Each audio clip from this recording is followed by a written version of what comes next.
While the rest of the world fought 2 world wars, a Cold War, and over 250 armed conflicts in the last century alone, one country sat untouched.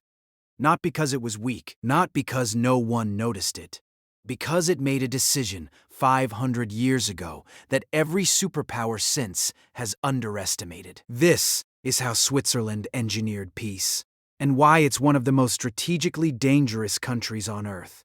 It starts in 1515. Switzerland was not the quiet banking nation you know today. It was a military powerhouse.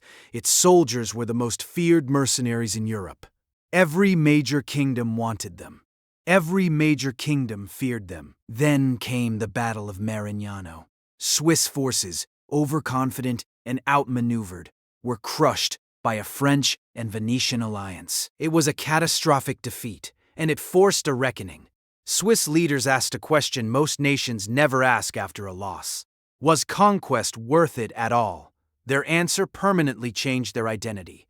They would never again initiate foreign war. They would defend their borders with everything they had, but they would never reach beyond them. That decision, made in 1515, has held for over 500 years. Here's what people get wrong about Swiss neutrality. It is not passive. It is not weak. It is one of the most sophisticated strategic postures ever designed. Switzerland maintains a mandatory military for every male citizen. They train. They keep their weapons at home. The country has a higher rate of civilian gun ownership than almost anywhere in the world. Not from culture, but from policy. Beneath the Alps, literally beneath the mountains, Switzerland has spent decades building one of the most extraordinary military infrastructures on the planet. Hidden airstrips, disguised as mountain roads. Artillery positions built into cliffsides. Entire bunker systems concealed inside what look like barns and hotels. At the height of the Cold War, Switzerland had enough underground storage to shelter its entire population. It had preset explosive charges on every major bridge and tunnel, ready to collapse its own infrastructure rather than let an invading force use it. The Swiss call this the national redoubt. They made themselves so difficult and costly to invade that no one ever tried. Neutrality wasn't just a defense strategy. It became an economic engine. Because Switzerland refused to take sides, it became the one place every nation trusted. That trust turned into business. Global banking, international arbitration, diplomatic hosting. The Red Cross was founded in Geneva in 1863, specifically because Switzerland's neutrality made it the only country both sides of any conflict would accept as a humanitarian mediator. The Geneva Conventions, the rules of war that every nation technically agrees to follow, were drafted, signed, and are still administered in Switzerland. When nations that hate each other need to talk, they meet in Geneva. Switzerland became indispensable because it belonged to no one. That's not an accident. That's architecture. Peace, it turns out, is expensive.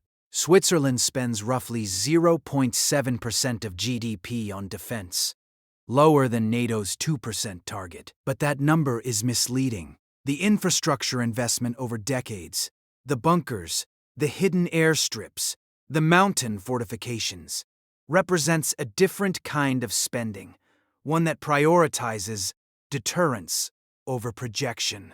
There's also a social cost. Switzerland stayed neutral during World War II, which meant it continued trading with Nazi Germany. Its banks held assets of victims who never returned to claim them. That history is complicated, and Switzerland has spent decades grappling with it. Neutrality protected Swiss citizens. It did not always protect others. That tension between strategic wisdom and moral compromise is something Switzerland still wrestles with. What Switzerland actually teaches us isn't about pacifism. It's about clarity of purpose.